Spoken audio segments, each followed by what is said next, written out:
Check it out, first snow of the year here in Western Pennsylvania. Couldn't ask for a better day to do my first lesson with y'all. So if you guys are like me, maybe you found yourself from time to time watching one of your favorite drummers on YouTube or at a live show, live event, and maybe you've even heard them play a groove or a lick, and you've thought to yourself, man, I can do that. I know what they're doing there, and I can definitely do, I get it, I can do that. And you go home, you try it, and then you think to yourself, man, I'm playing it right, but I sound like me, I don't sound like them. I want to sound like them. Why don't I sound like them? Well, there's all sorts of different philosophies on why the greats sound the way they do, and why you sound the way you sound, and the way I sound, why I sound the way I sound. And you know, it's about groove, it's about feel, it's about pocket, it's about chops, and of course it is. It's all of those things and so much more. But we need to really break it down to something a little more basic than that, don't we? I mean, it's about control. If you don't have control over your sticks, how are you going to realize what's in your head in your hands? How are you going to speak with your musical voice?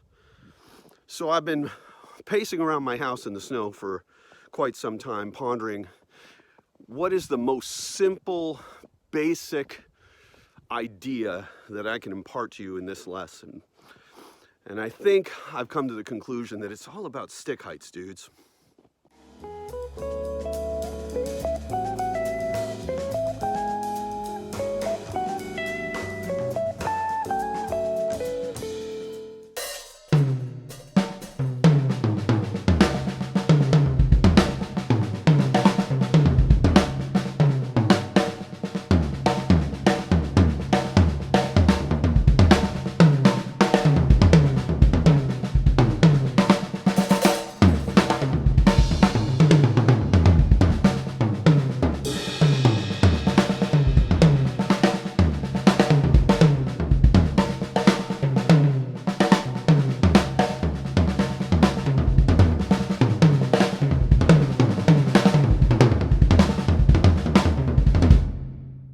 What's up, YouTube? It's Jason Miller with Will Drum for Food. Thank you for checking out lesson 1.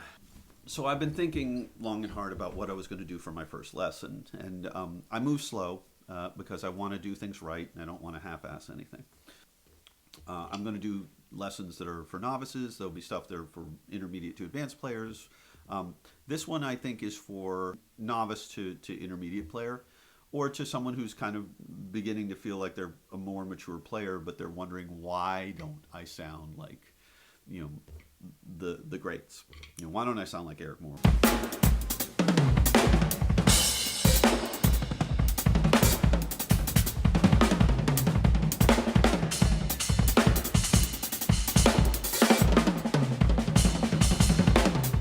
Why don't I sound like Aaron Spears?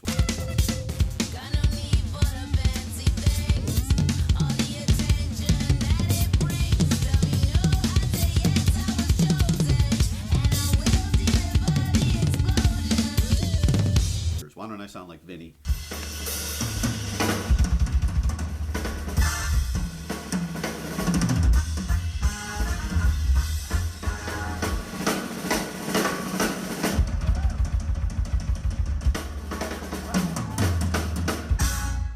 I tried to think what makes one player's style of playing the same rhythm different from another player's playing the same rhythm. And it's phrasing and dynamics. And so this is going to be about how to play dynamically. And this is about the mechanics of playing dynamically.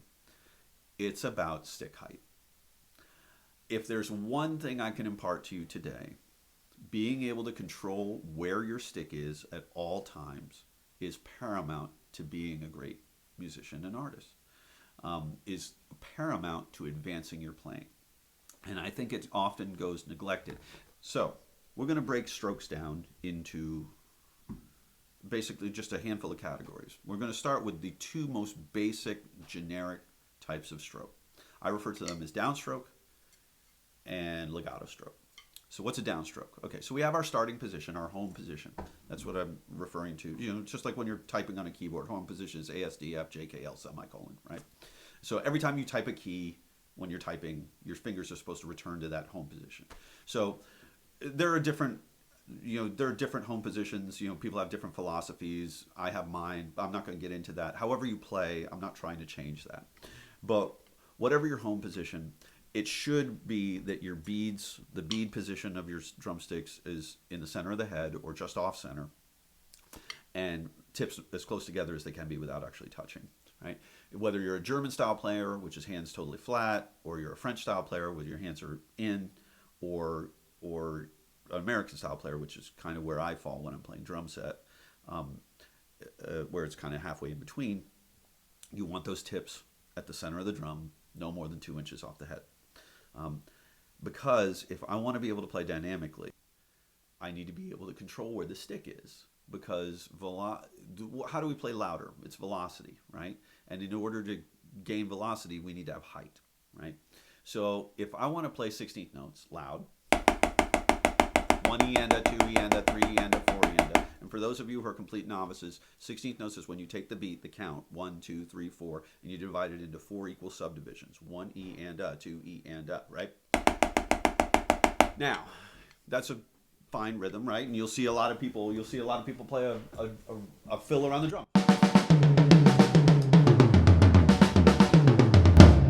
But they don't play dynamically. They're just whacking on them. They're just beating the crap out of them. What we're going to do is we're going to learn how to play those 16th notes where some notes are loud, some notes are soft, some notes are in between, right? For now, we're just going to do 2 volumes. We're going to do accented and unaccented. So here, now I'm just accenting that first note and everything else is soft. So how do I do that? I do that using something called a downstroke. So a downstroke is when you start from that home position. You lift the stick up, you play your stroke, and you return to that home position. There is no rebound of the stick afterwards. We do not let that stick come back even a little bit. So practice in front of a mirror when you're doing this, and take note whether or not your stick goes back up and then returns, or whether it stops dead, because that's what you want it to do. Dead stop, dead stop, dead stop. I recommend doing these in whole notes, which is 4 beats per measure. 1, 2, 3, 4. I would isolate my hands. 2, 3, 4. 1, 2, 3, 4. I would play it from the wrist, not the arm. Your arm is too large of a muscle group for too small of a job. We want to play from the wrist because your arm is going to move too slowly to the drum. We're looking to make velocity, to make volume, right? Then alternate 1, 2, 3, 4. 1, 2, 3, 4. And just do this for a few minutes every day or every other day, right?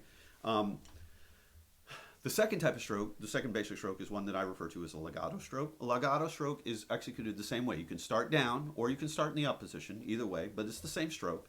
The only difference is after we hit the drum, we're going to bring the stick back up. Now, why do we do that? Well, if you want to play fast, you can only play so fast leaving that tip behind, right? So if you want to play faster notes, loud, the stick needs to be on its way back up in the air. Right? It's more efficient. So I usually recommend doing an exercise. It's a standard drumline exercise called 8 on a hand. Right? We're going to play 8 notes in our right hand. We're going to play 8 notes in our left hand. 1, 2.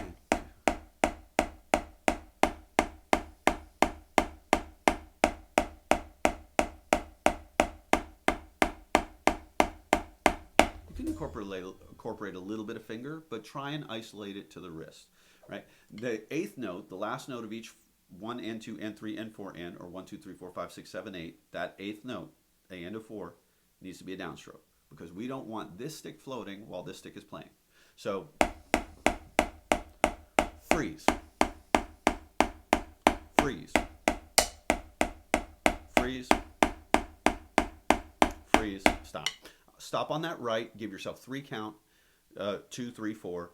That's your reset. That's your opportunity, because when you're playing this, you're going to revert to bad habits, right? So that's your opportunity to reset your arm position, reset your bead position, to check and see and think about, for a process, whether or not you're doing this correctly. Because if you're practicing the exercise wrong, it's doing you no good. You're just practicing bad habits, right? So that's legato strokes. So beyond that, there are two other important types of subdivision of stroke. So you got your legato and your downstroke, but then we also have what are called taps and upstrokes. I've also heard upstrokes referred to as rebound strokes or pullouts. A pullout or rebound stroke or an upstroke is simply a tap stroke where we tap the drum. That's all a tap stroke is. Like it's like you're tapping on a door. You're just tapping from the wrist, not from the finger, right? But from the wrist, right? So just knock on the door. Leonard. Tap strokes are the easiest strokes to play because there's very little motion involved in them. And as I go faster, I start incorporating a little bit of finger so that as my wrist moves, my finger can move faster, but my finger doesn't have the power of my wrist. So you won't see me using fingers in a downstroke, right? Or in an accented note, right? Because my wrist has way more power. It's going to give me more volume. It's going to give me better velocity, right? So tap strokes, an upstroke is just a tap stroke that you lift back up after the fact. Do not lift prior to the upstroke. Don't go up, down, up. It's just tap, lift, tap, lift. Best exercise you can do for that is to take your 8 on a hand exercise. This is another standard drumline exercise where you play the beats as accents and the ands as upstrokes. Although the and of 4 will still be just a regular tap stroke because once again, we don't want this stick in the air while this stick is playing.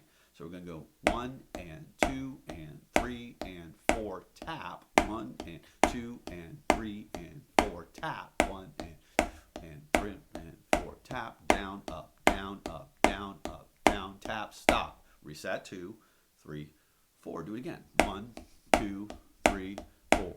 1, 2, 3, 4. 1, 2, 3, 4. Don't practice it too fast, right?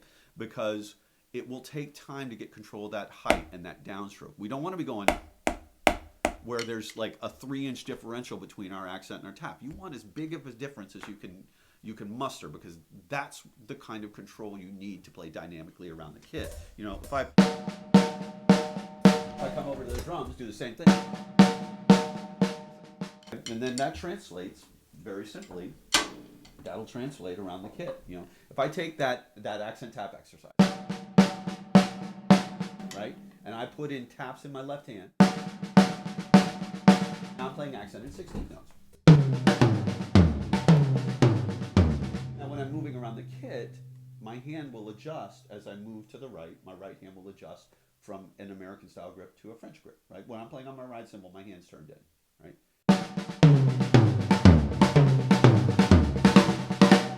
But the rules still apply. The downstrokes, the tap strokes, the upstrokes, etc., etc. So, tap strokes, downstrokes, accents, and are how you're able to play and phrase, right? That's how you can take this and turn it into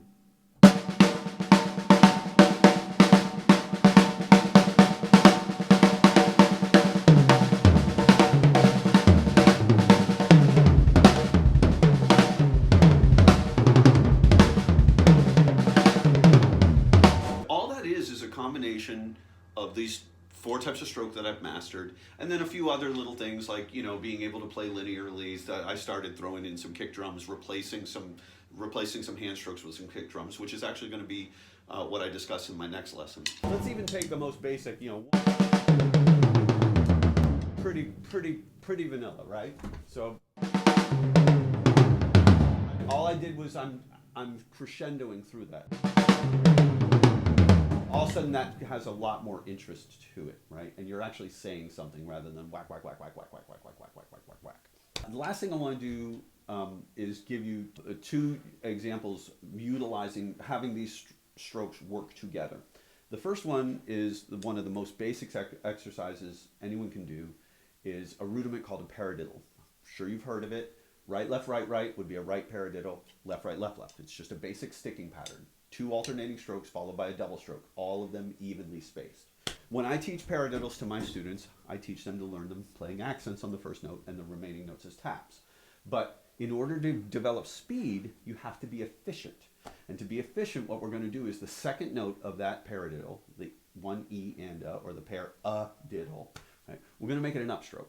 That way, while we're playing the double stroke in the right hand or the left hand, where half of the work is being done, you know, because you have to lift this to play a note, you have to lift the stick up and bring it back down, right, to play an accent. So we're going to do half the work while we're playing with the other hand. So we're going to play a downstroke in the first note, an upstroke in the second note, tap stroke, another tap stroke. So it's down, up, tap, tap, down, up, tap, tap. Do not play down, up, right? We want two dynamics, loud and three soft notes, all equal in volume. Now you can see that this stick is on the move while I'm still playing the taps, right? Then I only have to just bring it back down, which from my wrist can give it a good push, and I'm going to get there. I'm going to be able to play it.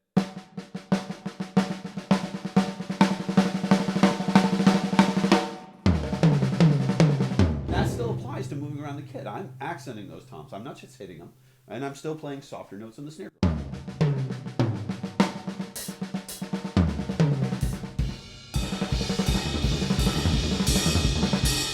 There I'm just playing paradiddles. I'm hitting the kick drum when I hit the cymbals, but I'm accenting the cymbals.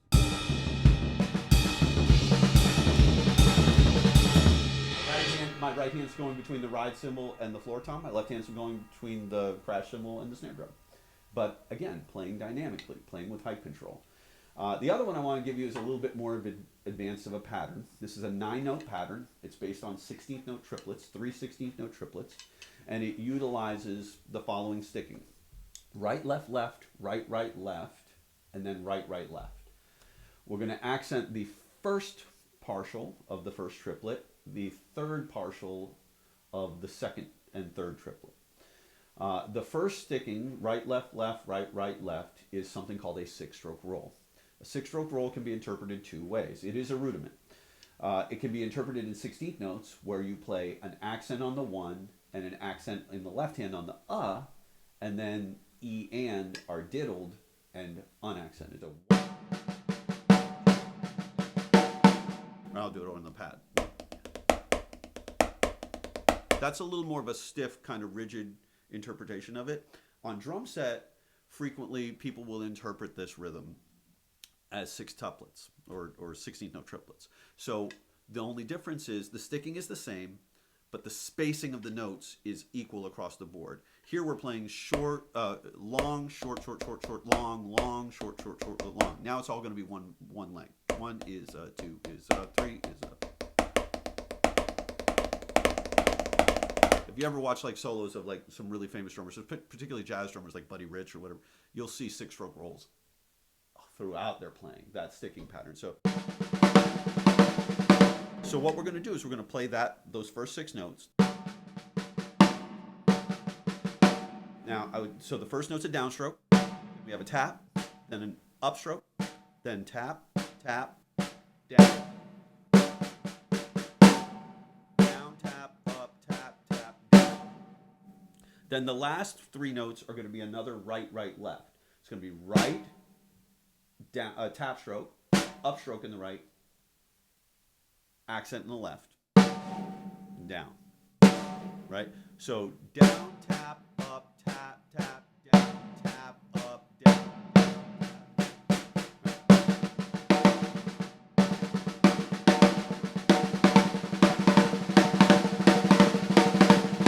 So if you're playing the basic rock beat, like your standard 4 on the floor.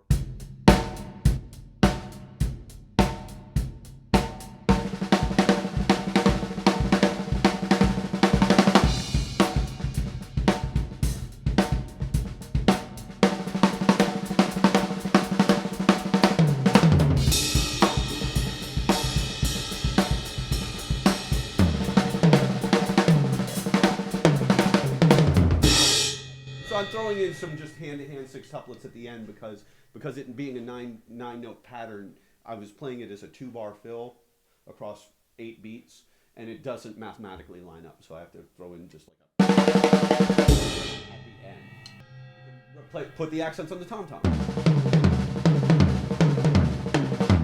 You can have so much fun with just that simple sticking pattern, right? So hopefully that gives you something to work on.